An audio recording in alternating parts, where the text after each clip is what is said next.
Christopher Bell is somebody that you have to be paying attention to. But Ryan Blaney's got the stats. He's the guy that I'm going to be watching.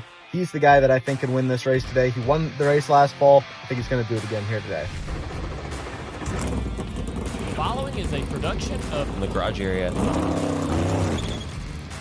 Welcome into the Garage Area. This is our post-Phoenix show. I'm Adam. This is Ryan McFarland, and we're gonna recap everything that came out of the Phoenix race weekend. I shouldn't say everything because we're probably not going to talk about the IndyCar race, but let's actually start with that. Did that draw your attention? Any of the fact that IndyCar race was at Phoenix? They definitely talked about IndyCar more than I would have normally thought about IndyCar. And Did you watch the IndyCar race? I put it on, but me personally, IndyCar, it's hard for me to really sit down and pay attention to it. A lot of people raved about the race, and there was a few passes and stuff there, but for me, it's stock car, full body cars is what I'm more interested in. So I had it on. It was interesting, but to me, is just not the same. You're a stock car, full body car kind of guy? Yeah. You know you're wearing a World of Outlaws hat? Yeah. Well, I mean, yeah. I mean, talk about a contradiction. World Outlaw late models, they got full bodies on them. That's true. That's true.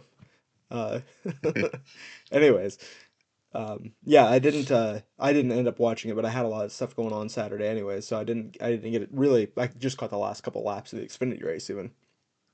That was largely due to the Duke Carolina game though. But yeah, I was very well aware of the IndyCar race taking place this weekend, but I didn't actually watch any of the content. Who ended up winning? I don't even remember. It was a Penske car, Newgarden. Maybe? Yeah, I wondered if it was Newgarden. I think so. I knew it was a Penske car as well, but I couldn't remember for sure who it was. Anyways, so yeah, I know that it garnered some attention from other people around racing, but it didn't necessarily pique my interest any.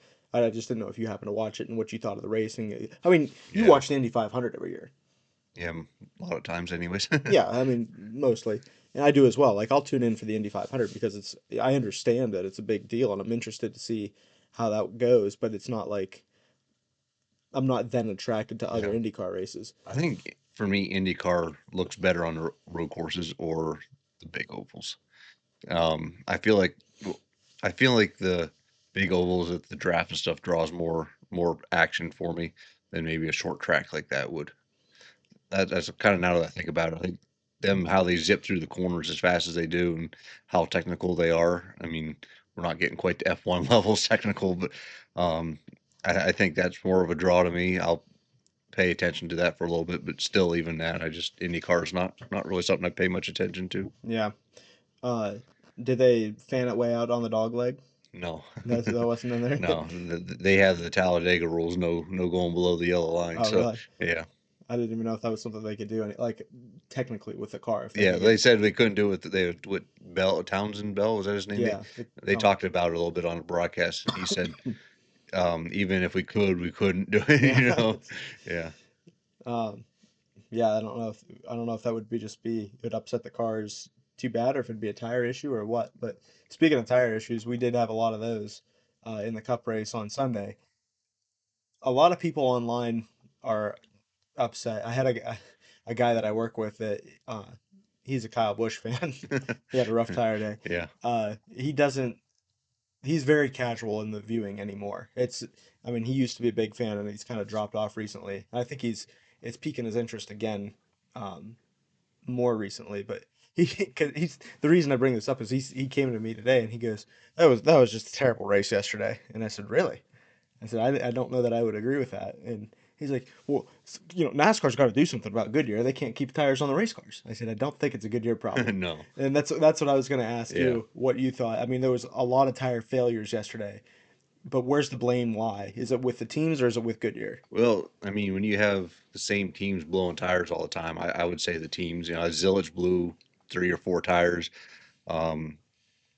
Kyle Busch obviously had 3 tires. I think I got a list of them here. I don't know if I have all of them. Kyle Busch had at least 2, maybe 3. I thought it was 3. He probably had 3. Yes, he did have 3. Briscoe obviously ended his day. Byron, Zilich, McDowell. I think all those guys had at least one, and no Zilic had multiple. Um, I would say Brian and Byron and McDowell were under caution. I think ran over debris, so I wouldn't put that on the teams. I think because that okay, was Gregson. I think was that he blew up a brake rotor and put was he the one that I could think be. hit the wall and then I don't remember what driver it was. They put had there was a hole in the grill and took out the radiator from that same incident. So Okay. I think that was just a result of debris on the track for those drivers. But um, yeah, I know Austin Dillon had a flat tire. That's kind of the RCR deal. He was the Um, last one to have one though, because I think yeah, Austin Dillon had a couple of them, or Austin Hill Hill, yeah, had a couple of did flat he? tires. That one I don't remember. But with the deal with the 19 there, Chase Briscoe, who I picked to win, and I didn't even think about last fall, but he had tire issues last fall too. So, and especially now they got the higher horsepower and more forces on these cars and stuff, and it's on the teams with the tire pressure and whatnot. So, Yeah, I'm agreeing with you there. I think that we need to make sure that make sure that we definitely don't put blame in the wrong place. yeah, Because we've done, as fans, we've done that a lot in the past of put the blame in the wrong place. And I don't want to do that, especially with Goodyear, especially with, I mean, this tire was better than what we've seen in the most recent years. I think that, if you can correct me if I'm wrong, last year they had option tires in the spring, yes, in the spring they did. and in the fall they ran what was the option tire from the spring. I think it was only on the right side was the option tire, maybe Okay. something like that, but I don't think the tire both sets were the Well, option tire. okay. Either way, Yeah, that they having two sets was an improvement. Going to the softer right side was an improvement. And I don't know if there were more changes made yet for this one or not. I'd have to assume so, whether they were minor or what. But definitely improved the racing in my opinion. And that kind of leads me into what you think that this race, where you would rate it out, because I thought it was, well, I want to hear what you think. It was definitely, for me, it was above my expectations for a Phoenix race. yeah. All weekend everyone assumed this would be the worst race of the weekend. And I don't know. The Xfinity race was still pretty good too, but um, I'll give it a number 8.5. Ooh, I mean, I maybe it's just because it exceeded my expectations more than I thought it would. So I just guys that were got in the back. I mean, Blaney drove through the front multiple times, and cars that struggled, fell backwards, and you know the only caveat was maybe at the lead, clean air. It took a little bit for Ryan Blaney to get around Christopher Bell in two tires that one round. Logano could hold up a guy for a few laps. Like I think was it Bell that took a few laps for him to get around Logano probably. when he had to clear faster car there at the beginning, um, and even when Bell got to Ryan at the end, I think it probably would have taken a few more laps, even if they had a few more laps to get around him, just because of the dirty air. So I think that just there's a little bit of work that needs to be done, especially around the front of the pack or something to make the leader not have such an advantage in clean air. But overall, I thought it was a pretty good race. Yeah, you took the words almost directly out of my mouth, because I was going to give it an 8, not necessarily the point 0.5 bump, but the only issue that I had with the race at all, look, Phoenix, excuse me, Phoenix is not the generally the just the shape and geometry of the racetrack isn't something that I would put on and see that you like, that wouldn't necessarily be the model that I would create for a racetrack as far as what I was trying to see good racing from. It's so flat, it's very wide in places, and it, yeah, it's just not the most conducive thing that I would put in mind as far as creating a good racetrack. But they, as well as they raced, I was very happy with how it all turned out, with the exception of just exactly what you said, that clean air meant a ton. Yeah, And the fact that you not necessarily be the faster car, but hold your position out front, I didn't end up loving that. So for that reason, I'd give it an 8. That's the only ding against it. I had this thought earlier in the week. I mean, we have all the data from where we ranked the races last year of what our ratings were. yeah, I'd be curious to know if we were to just flat out go through the tracks blindly and rank them just on our own opinions of the racetracks, how they race, Yeah.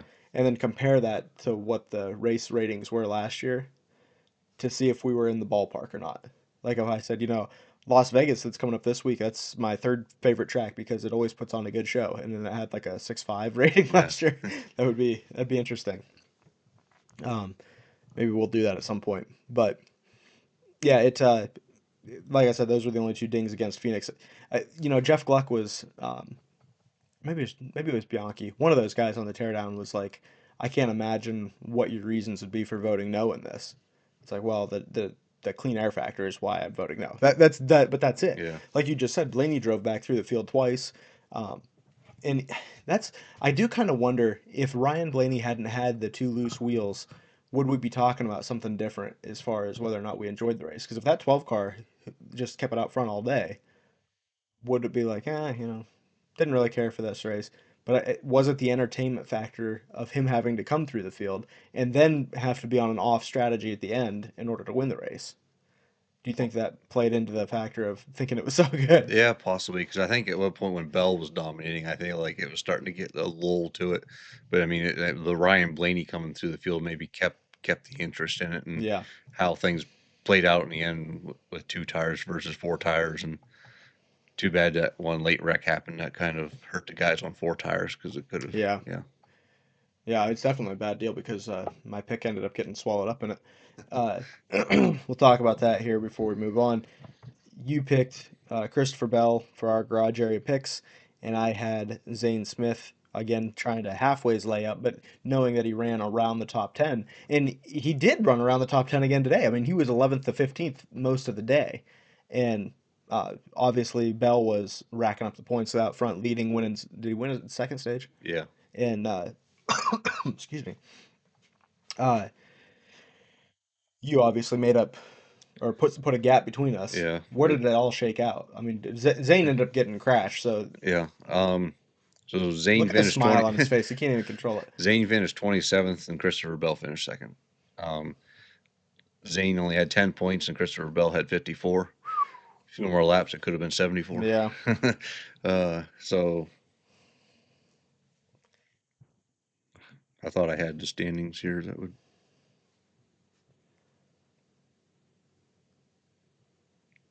because I don't have the difference made on it, but you have 93 points and I have 135.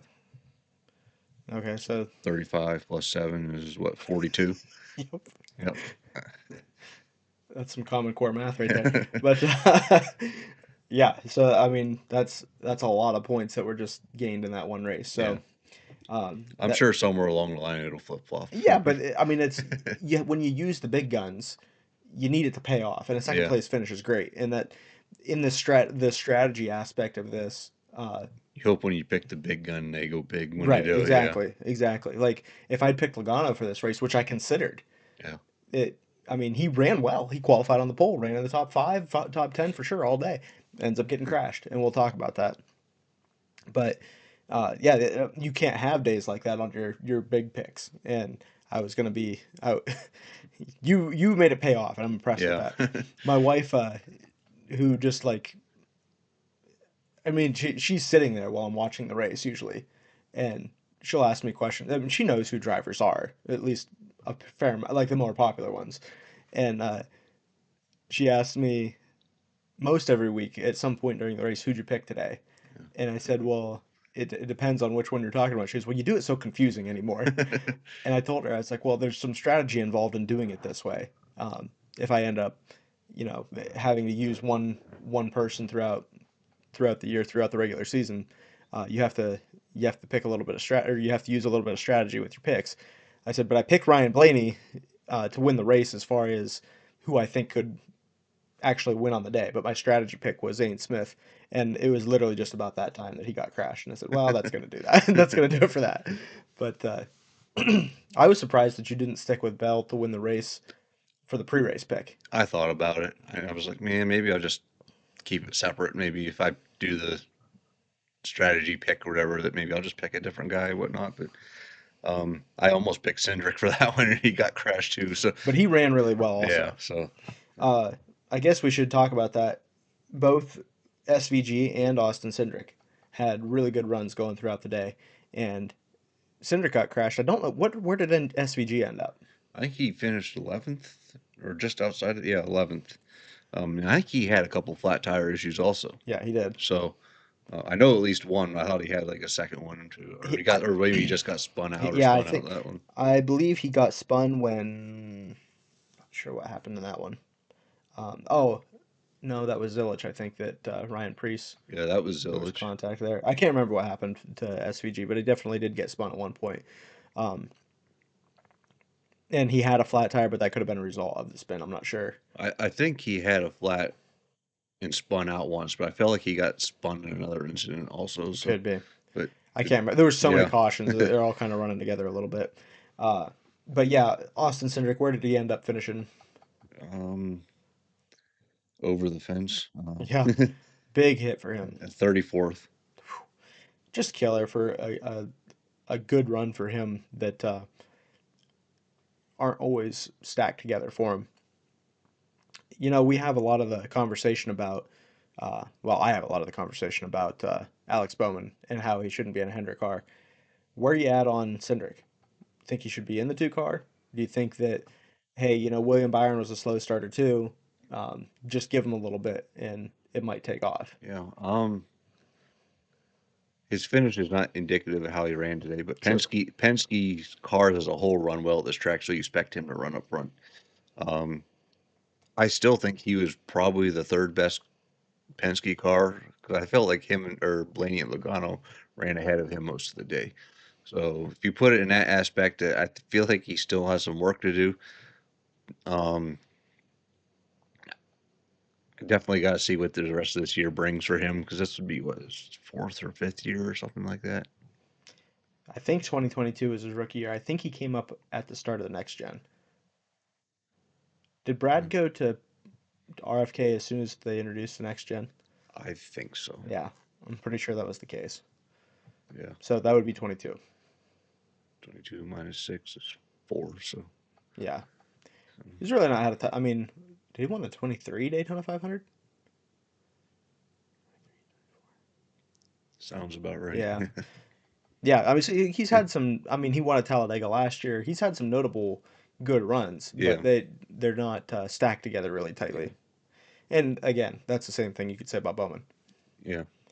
Um, but yeah, in SVG you said finished 11th, and he's still pretty high in points. I think. I mean, he's really had a phenomenal start to the year. I guess I don't have the standings That's pulled all up. right. I think Yeah, it's at the bottom of the page on Racing Reference, isn't it?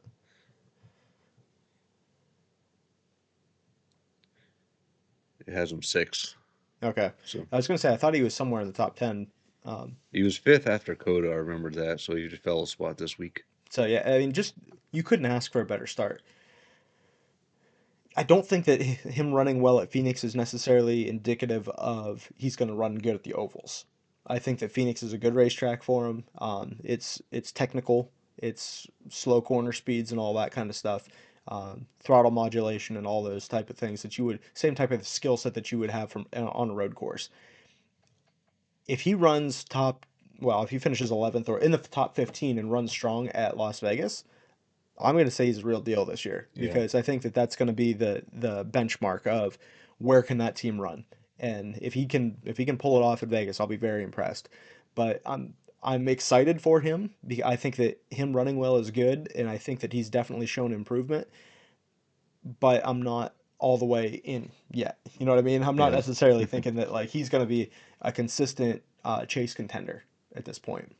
yeah. Man, he's put himself in a great spot, but we're still early in the season.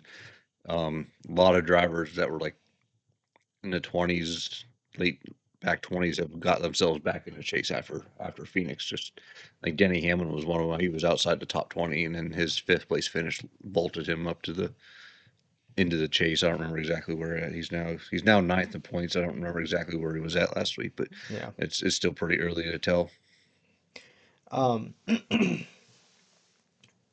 just kind of fast forwarding to what I would consider a key part of the race, uh, Joey Logano on a certain pit strategy. There was kind of Excuse me. Throughout the day, there was kind of mixed on a 2 or 4 tire strategy at certain points in the race.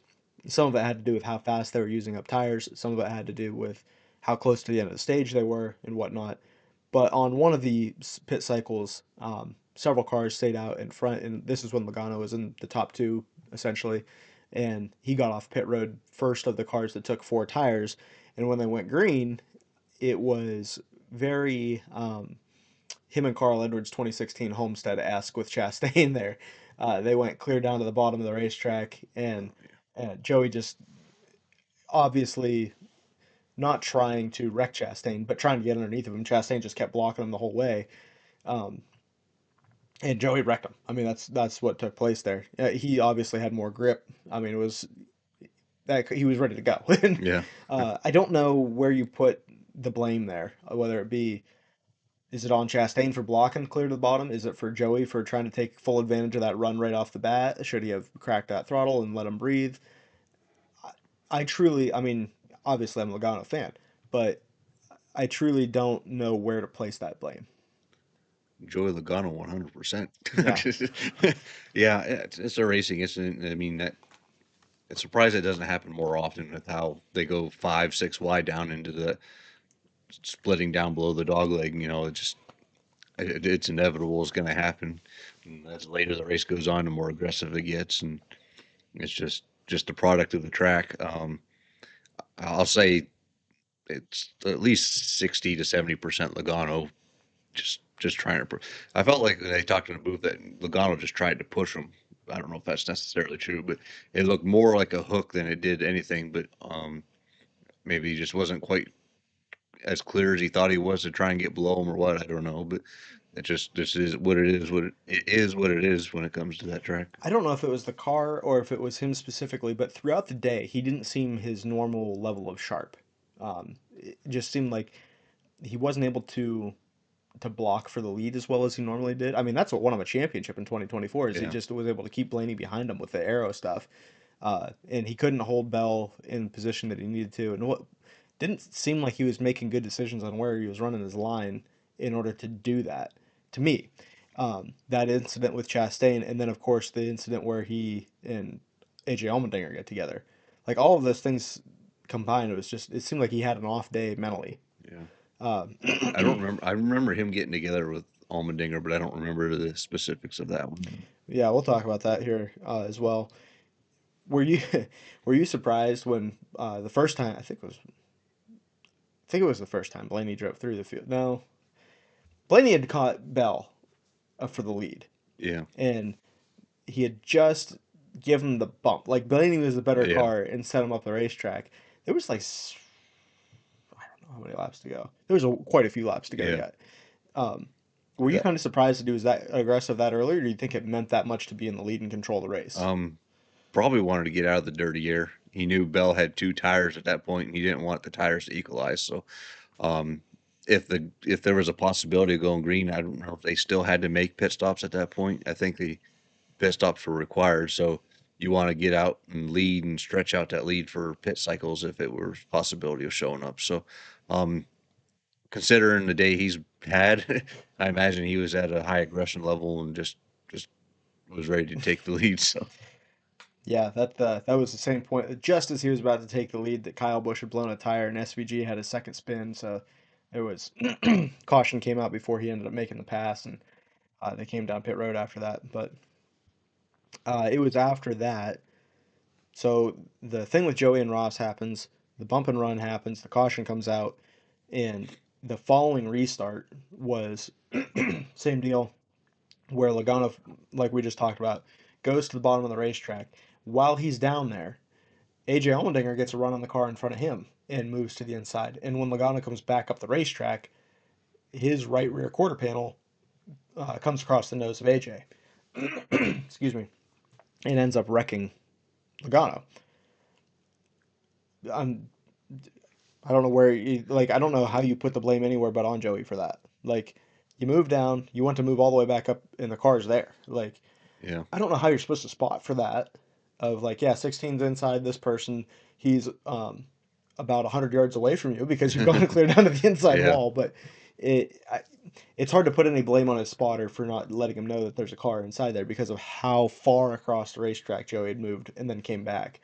But I mean, you can't pull all the way up in front of somebody like that and expect that they're going to cut you a break. I Yeah, certainly he didn't know AJ was there, but I don't know what like you've moved so much that I don't know how you could feel confident in that move, I guess. yeah. It's I remember now. I almost thought maybe that was a little bit of an aggressive move for Allmendinger also, but I don't. Well, Yeah, he had the car to his inside. I don't know that maybe the row in front of him would have been Logano. And when they started to fan out, he's got a run on the car in front of him, and he just moved to the inside of him. Like yeah. it didn't. He wasn't even like moving far away from the car that was in front of him. He just all he did was like move down that lane to get the Oh run. wait, I'm remembering the Zillage incident with Ricky Oh yeah, Stenhouse. Yeah, that was when Ricky stuck it in the middle. That's so Logano came from the bottom of the track up on. yeah, Yeah, yeah. So yeah, there needed to be some. Maybe I think that was when the boo said that the drivers are kind of in control of yeah, what's going on there. So yeah, yeah, I see what you're saying. yeah. It's a shame for as well as he was running that he was going to have an opportunity to good finish. And like I said, it just didn't seem sharp yesterday for some reason, and that's disappointing because Phoenix is one of his better racetracks. Uh, and then the Austin Dillon flat tire with 20 to go, that shook up the strategy. Some of those guys, including Blaney, end up taking two, and Bell was the first guy on four. Uh, I told my wife when that caution came out and I saw where Michael McDowell was, I said, I guarantee you Michael McDowell takes two tires here. Because we weren't sure how many guys were going to take two, but I was positive McDowell was going to take two because they just, a couple times so far already this year, they've been gamblers and tried to get themselves out front. Unfortunately for him, too many other guys took two tires as well. But if he didn't stay on the racetrack, I was sure he was taking two tires. Where'd he end up finishing? Uh, Ninth. Yeah, so I mean, I think he was roughly in that spot before, so I don't know that it was any kind of a gain, but he definitely didn't lose anything. And McDowell's another one like SVG that he's been running really well as well, and be curious to see where that all shakes out after Las Vegas also. Yeah, Mike McDowell is 10th in points right now. So Yeah, I mean, he's had great several weeks here. Uh, and then when they restarted after that caution, it was Stenhouse got into John Hunter Nemechek, hooked Zane Smith, and that ended his day. Uh, well, I don't know that it ended his day, but it ruined his good run. yeah, By the time that when they restarted again in those four, that kind of took away some of Bell's advantage there. Um, and because of that, it was a few more laps before he was able to get clear of all the other traffic, including Ty Gibbs. And that was where it was clearest to me that Blaney was faster than Ty Gibbs, but he was having a hard time passing him. And I thought, if Ty Gibbs wins this race, you got to be kidding me. But he did end up getting around him, and then finally with six to go was when Bell got around him with four tires. And this was the part that I liked was it wasn't necessarily to me a guarantee of well, the tires definitely didn't mean nothing. They meant something because Bell was going to run him down, yeah, and he did run him down. Um, but it was one of those once he got clear, it's oh well, there's only six laps to go. That might be enough, and that's what made it interesting there. That might have been enough time for Bell to end up getting there, and maybe repay that bump and run that Blaney gave him. That yeah, could have been an opportunity to see yeah. that happen. Going in that last corner, I was like, just drive it in. I'm like, I know that's not how he races, but I'm Yeah. like, come on, man. Why were you rooting against? Oh, because you had Bell as Yeah, you. just Yeah, because yeah. based on our Okay. picks, I have nothing against Yeah. I Blaney was like, or I'm not even yeah, really rooting for Bell that much. I just wanted the 20 points, and I didn't want the driver you picked to win either. So yeah, that's fair. I just My wife asked me, she goes, because Bell was leading, she goes, "Do you like Bell?" And I said, "Well," I said, "I don't really dislike him." I said, "But he drives for JGR, and I don't care for that." But I was like, I don't know. I said, he's very good. That's kind of the hard thing to argue with. He's just a very good race car driver. So I got nothing against him, but there's really nothing that attracts me to him either yeah, as a race driver. But certainly wasn't rooting for him yesterday with you picking him. Uh, and Blaney ends up winning the race. One thing that I did want to circle back to a little bit because they brought this up on the teardown. I thought it was an interesting point. The Ross Chastain incident with Joey Logano. Had that been Carson Hocevar instead of Joey Logano? How much would they have torn him apart on Twitter? Oh, probably quite a bit. Yeah, Yeah. that's I think it's just kind of the more of the they know Logano. Logano is known to me as an aggressive driver himself, but he's more been far cleaner than I would say Hocevar has been. And I feel like there's a little more respect for Logano because of that. Where Hocevar has been the wild child out there ripping and running around. They don't give him as much slack as maybe someone that's seasoned like Logano. well, that's what they said too. That uh, I think I think it was them that said that Kevin Harvick was critical of Hocevar at points that he makes these moves sometimes, and they're like, well, Kevin Harvick, he's got a pretty good rap sheet of being aggressive too. It's like, yeah, they all do. Yeah. Like when they came into the series, everybody did dumb stuff, but at some point you mature, and it seems to me like if you get in fast cars, you're gonna do dumb stuff, and then you got to get calmed down a little bit, Yeah. because Joey Logano, when he was in the 20 car, he was just nice as pie because he was never fast. He wasn't up front. But when he came to Penske and he had fast cars week in and week out, and everybody's like, "Oh, he's such a dirty driver." Yeah. It's like, well, no, it's just his first trip in some fast stuff, and he's doing some dumb things because he's got fast cars. And he eventually, I feel like he's left that aggressiveness in the past. I think the most recent true example you could present would be the William Byron at Darlington thing. And I think that was probably a little over the top Yeah. but it wasn't like Byron hadn't touched them all day either. So even that one to me is, uh, it's not like it was out of nowhere. I guess is my point. Um, so I don't necessarily. I would put him in a different category than I would Hocevar or um, Chastain's kind of moved past that as well. Like he was in a position where he came in, he'd been this guy that raced in 35th position every week, and then he got in the trackhouse stuff when the trackhouse cars were fast, and he irritated some people because he was doing dumb stuff, Yeah. but he was winning races. And now he's kind of left some of the more foolish decisions in the past and is somewhat of a veteran now. And I think that just time in fast cars will do that to guys. That's my opinion. Uh, But yeah, that's I just wanted to clean that up a little bit before we moved on from that completely.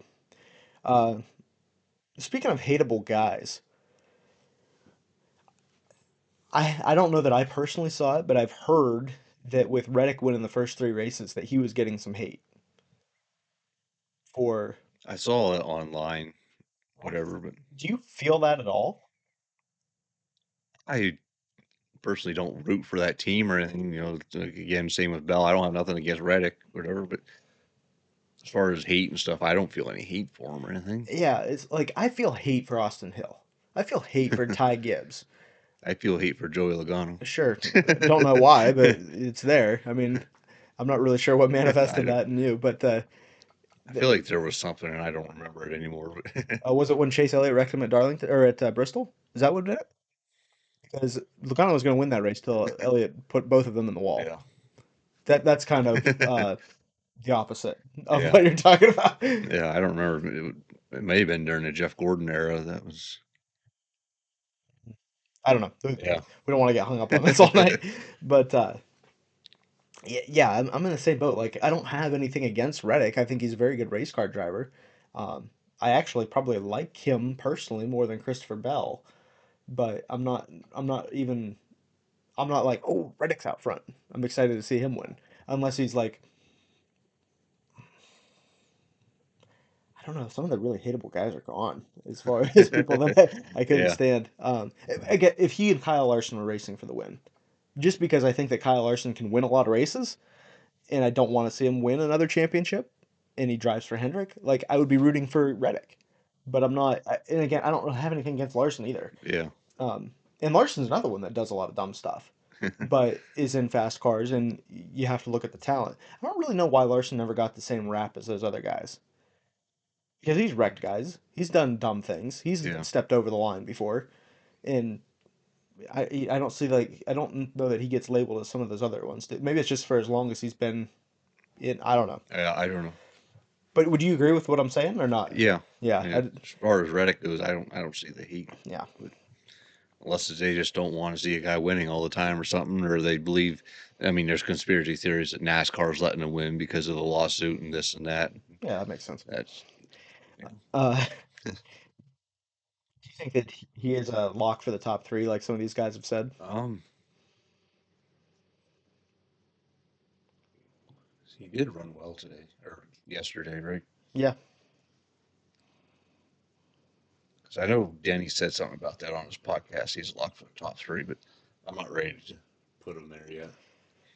So the thing is that the what is it, 60% of the time the top three in this model ends up winning the championship, or maybe it's not that high, but and then a higher percentage it comes from the top six in points.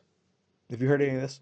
No. So when they NASCAR ran the models before they selected this point system, there's a percentage of time that the winner comes out of the top three in points going into the chase, the Okay. championship Yeah. winner, and then that might I'm not sure exactly what that number is, and then I think it's 60%. I might have the numbers backwards. I think it's 60%. It comes out of the top six, so like the top three is what you're shooting for, but if you're in that top six, you're in a really good spot heading into the chase. Is the thought Yeah.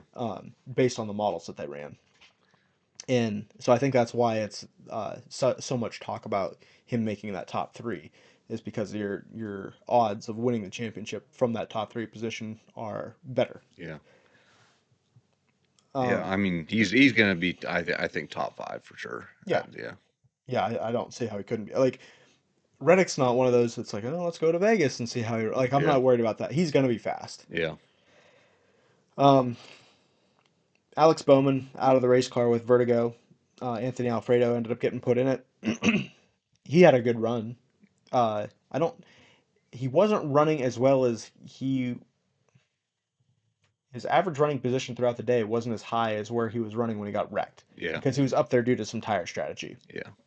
But he was just outside the top 10 for a period of the day. It looked like he was going to be set up for a top 15 finish at that point before he got wrecked, but ended up getting involved in that accident with. Was that the Logano wreck that he got in? Was that Cindric? Yeah, I think Cindric that one? was Yeah. all in that. Yeah. Um, so yeah, he ended up getting taken out in that bad finish, but definitely ran well. I didn't realize. Now remember, he was the guy that got thrown out of the Daytona 500 for that Hmm. hose on the window. Yeah. Um, so bad break there. Seemingly good break here to get in the 48. Another bad break Yeah. of getting wrecked. I didn't realize that he did all of the sim work for Hendrick. Yeah. I knew he did the sim work and stuff, and I don't remember when they talked. Maybe I feel like I remembered him doing sim work. I don't remember when I heard it. I was still surprised they put him in the car. I don't know, maybe not surprised, but maybe I was just kind of hoping to give Allgaier a chance because of his Phoenix prowess or whatever. But They must feel confident with Alfredo going forward to sub in this car is my guess. That yeah, like I guess I'm saying that they must think that Bowman's going to be out multiple weeks.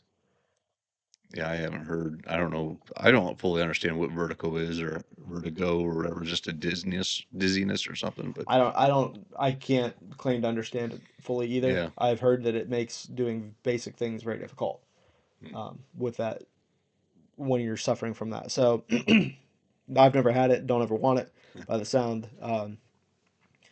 But I think it's like there's zero chance that Bowman could drive a race car with vertigo.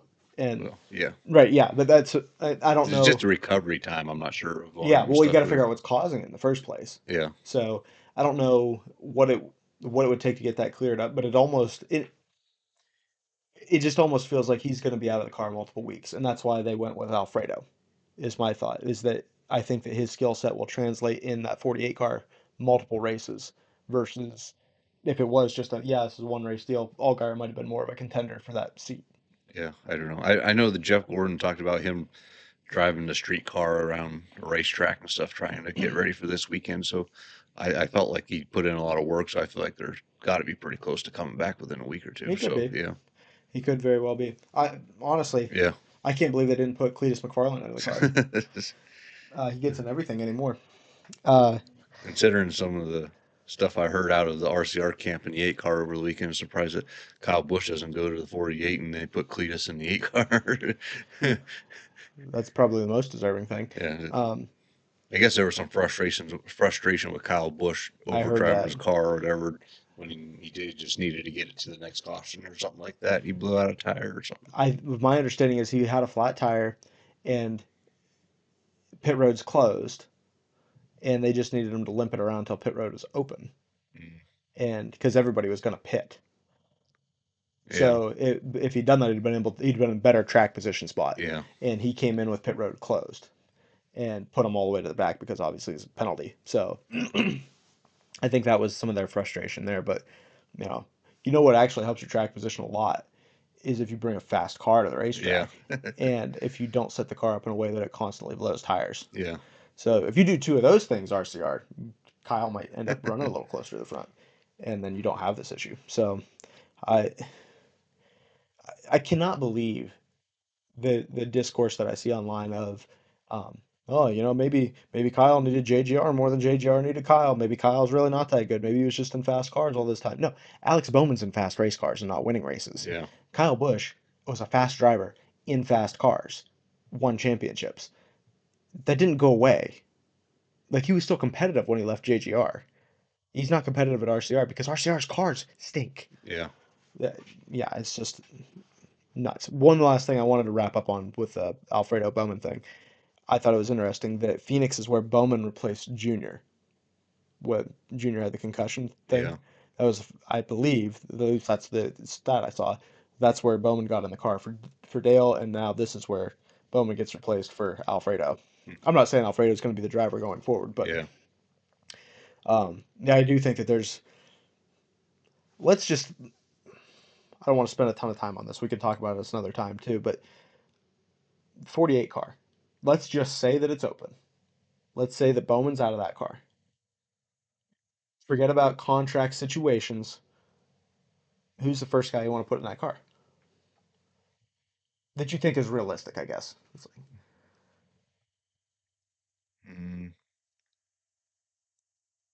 Corey Heim, no. yeah, that's exactly what I thought you would say. That's probably not gonna happen because of Toyota and stuff. So I don't think anybody at JRM is quite ready yet. No, Um, I think they're looking at Corey Day and like Project Cruz are like the two yeah, top ones they're not there, even but close to ready for yeah, Cup. they're not close yet. So, um, and you got probably Kyle Busch would probably be the Yeah, top guy.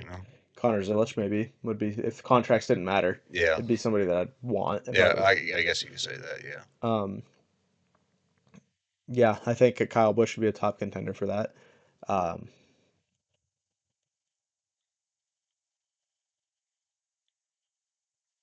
Hocevar. he's pretty locked up over Yeah, there. I know, So but yeah, so I just said contracts don't yeah, matter. okay, yeah, and I'm trying to think. mm, I'm trying to. I guess I'm thinking of who I'm looking at in the field on a weekly basis, or in Xfinity, but primarily in the Cup field, that I'm looking at and saying if you put them in the 48 car, they'd outrun Alex Bowman. oh, I see. Well, look at Yeah, the finishing order from the race.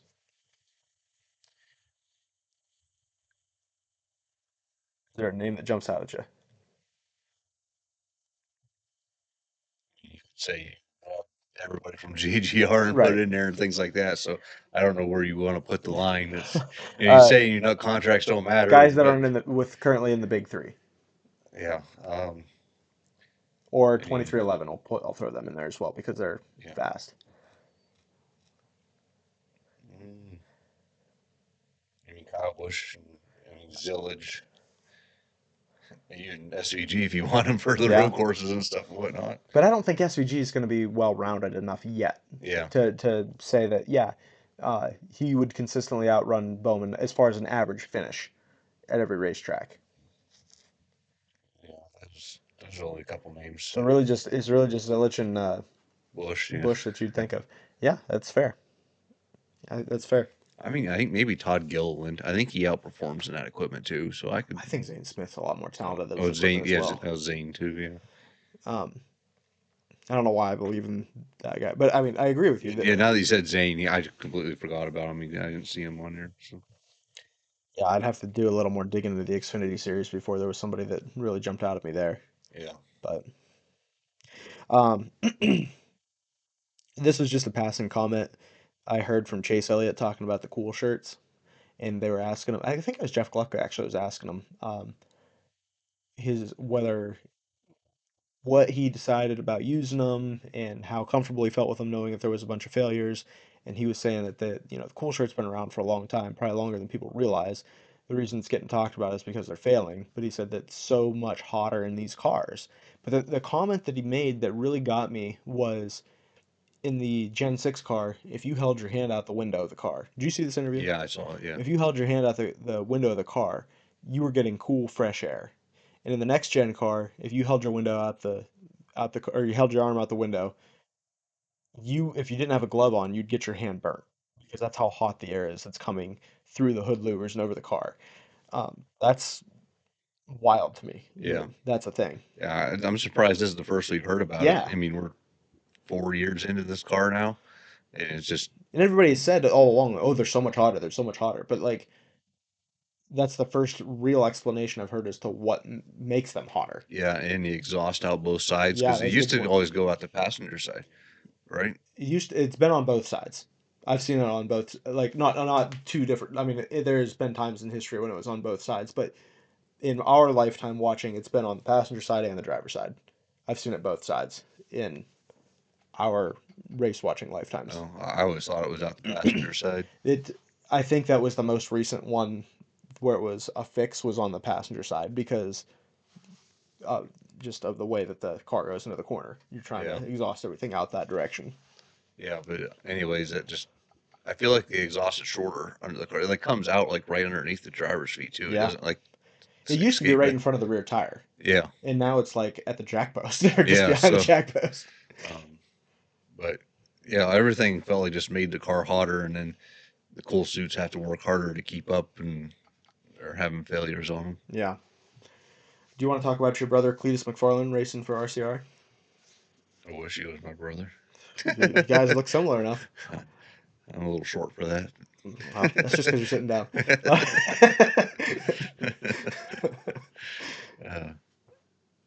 uh, He's going to drive at RCR. This is your fanboy yeah, thing. Does he deserve this ride? probably not. No. If you were him, would you take this ride? Yeah. Do you think that the backlash that he's getting online is justified? um, his backlash, no, but maybe NASCAR and their approval processes. I mean, that maybe. As a Cletus fan, I'm definitely gonna watch. I'm kind of glad he's in these cars, but at the same time, it's like, man, you're really jumping into it, you know. And you know, he told Biffle his dream was to run a Daytona 500. So he kind of wants to be that restrictor plate specialist guy. Hmm. And if you're gonna run a restrictor plate, the cars you want to be in are the RCR cars, True. at least for the Xfinity series. But um, I mean, I hope he does well, but I just after the truck, I watched a truck race, and I'm like watching him. I'm like, I see him pushing up in the corner because they had his in car and stuff and whatnot, and I just felt like, man, he's gonna lose it one of these times. Lose one of these times. Even I, who doesn't race in that, it's like this is gonna happen at some point. Sure enough, I was just get back to the back and run some laps, and hopefully that's maybe what they'll do more of. The way that I see it, you ever see people that do those like, oh, you want to feel old? Like, we're as far away from 1980 as 1980 was from 1936. Yeah. Like, things like that. I would say you are closer to Cletus McFarland in ability to drive a race car than Cletus McFarland is to a full-time Xfinity driver. I don't. Hmm. I think that you, somebody that is a sim racer, has driven race cars in the past, are closer to what Cletus is than Cletus is to an Yeah. actual Xfinity driver. All of that being said, if Richard Childress called me and said, "Hey, I want you to drive my car," I've got less experience than you got, and Yeah. I could I couldn't sign fast enough. I don't know. I highly doubt any of my experience translate. Oh, it doesn't matter. Yeah. I don't think any of his experience is going to translate to what he's Yeah. doing. But every time that when he went on Junior's podcast, I listened to that interview with him, and they were talking about it. He's like, I don't know, what would you do? It made me laugh because I think of the Carl Edwards interview when, or him telling the story about when Roush offered him a contract, and it was thick, and it had all this wording, and he wasn't allowed to do this and he wasn't allowed to do that, and he called Ken Schrader and he asked him, he's like, Ken, I don't know what I should do. And he goes, tell you what, he goes, take all your contracts and line them up on your desk and figure out which one's the best one. He goes, well, Kenny, this is the only one I got. He goes, then sign it and send it back to him. And yeah, I think that was kind of the case. It's Yeah. like, well, I want to race an Xfinity Series. I was just handed an Xfinity Series contract. Probably not ready for this opportunity. I'm gonna sign it anyway. Yeah. Like, yeah, if they're willing to put you in their car, they're assuming all of the risk. Yeah. Let them do it.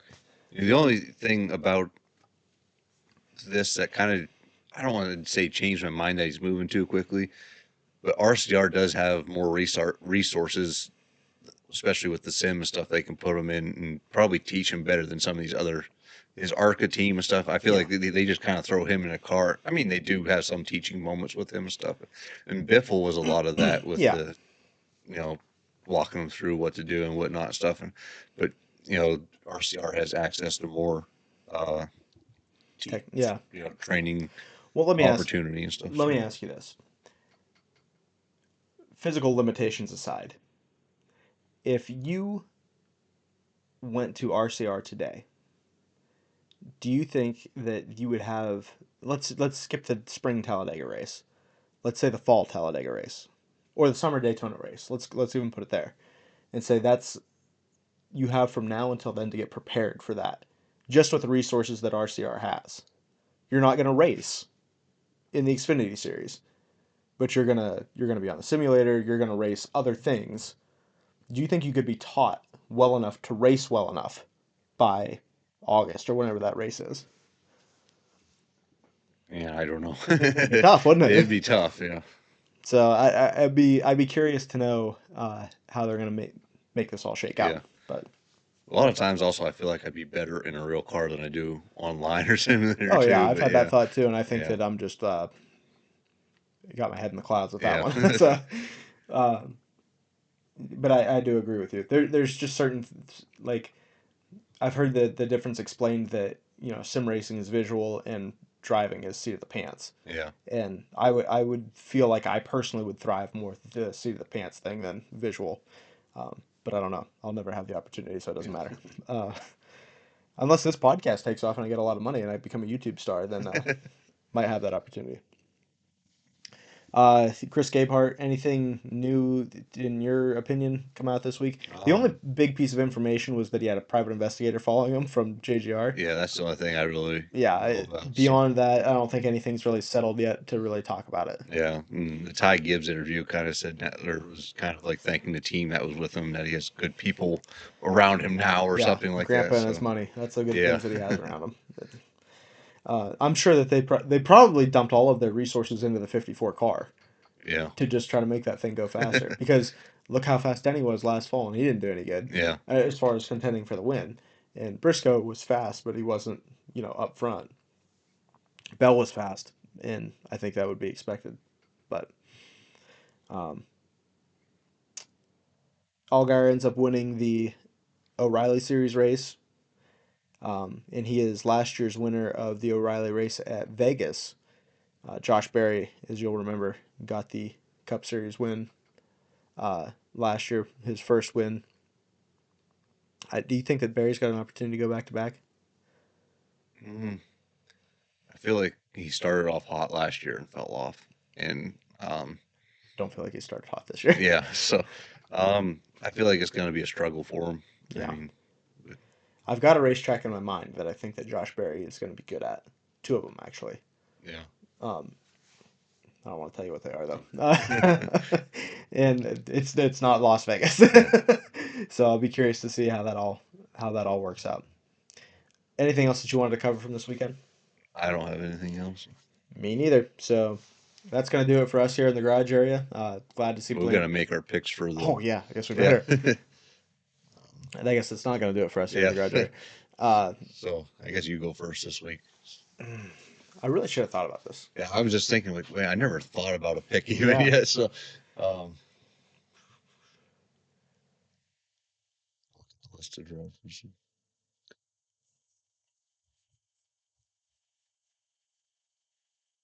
you're gonna have to do some editing here.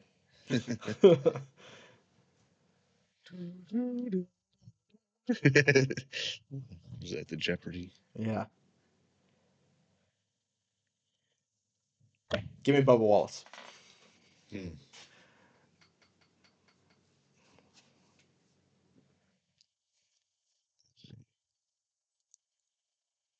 I think I think I'm gonna You're laying up. yeah I'm gonna go Danny Hamlin. That's not a layup. He won Vegas in the fall. Yeah, laying up means that you're doing what I did with Zane Smith, not Oh, taking. laying. I thought laying up was like no. No, you're shooting a three. Oh, yeah, Okay, yeah, we're gonna go head to head with some big boys again. yeah. All right, you're taking Denny. I bet you Bell's gonna be fast here again. Probably gonna feel like he needs some redemption. Uh, I heard that Bell sat in his car for a minute after the race, like, oh man, this one got taken from us. But if Blaney didn't have two loose wheels, I don't know that Bell would be as dominant as he was. I thought head to head 4 tires. Bell still had the better car. No, I know, but I'm saying, well, you're saying if they both had four. Yeah, Yeah, yeah. Um, because I felt like the only time really Blaney got to Bell was when Bell was running on 2 tires. So because at that time when Blaney bumped him, Bell was on two yeah, tires. but I don't know. I don't necessarily feel like it was a wide margin. Like I think it Yeah, was. it was probably whoever was in front of the Yeah. other. But, So that's. you know, I do feel like. I don't feel like it. He lost one here. He just. yeah, It's just. Blaney was also good and had a strategy at the end that won. So it's not. I guess it's not like at Vegas when Logano took yeah, the strategy to get in front of him and won the race. I don't feel like this was the same thing, but yeah, I guess we'll see. I'll be pulling for Bubba Wallace. You'll be pulling for Denny Hamlin. So I know that you guys are buddies anyway. So yeah, is that it now? This can do it for us in the yeah. garage I area? think so. Okay. That'll do it for us here in the garage area. We're looking forward to the Las Vegas race. Make sure to follow our socials. I'll try to get Ryan to link those in the description for you so that I don't have to stumble my way through them. And until then, we'll see you guys after Las Vegas.